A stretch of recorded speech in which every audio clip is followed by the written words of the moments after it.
नमस्कार शेतकरी मित्रांनो, नाशिक येथे 2027ला कुंभमेळा होणार आहे आणि कुंभमेळा मोठा होणार आहे।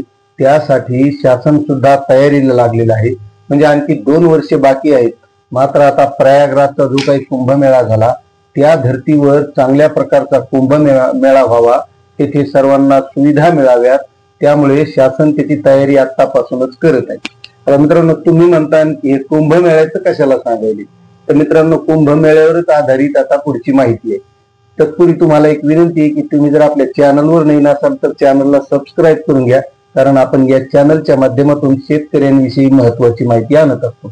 तर आता शेतकरी मित्रांनो, कुंभमेळा होणार म्हणजे तिथं भरपूर असे नागा साधू येणार, इतरही साधू येणार आणि या साधू लोकांना गांजा लागत असतो असं म्हणतात।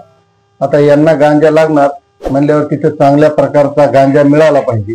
मग आता जी शेतकऱ्यांना कर्जमाफी देऊ अशी जे आश्वासन सरकारनं निवडणुकीच्या अगोदर दिलं होतं, मात्र आणखीही शेतकऱ्यांना कर्जमाफी मिळालेली नाही। शेतकऱ्यांना अपेक्षा होती, 2 अधिवेशन झाले मात्र शेतकऱ्यांना कर्जमाफी मिळालेली नाही।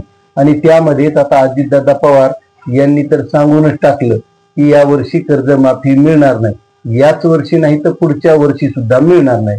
मग आता कर्जमाफी मिळणार नाही म्हणल्यावर तिथल्या नाशिक जिल्ह्यातल्या एका शेतकऱ्याच्या लक्षात आलं किंवा आता कुंभमेळा होणार आहे, मग आपण सरकारकडे गांजा लावण्याची मागणी करावी।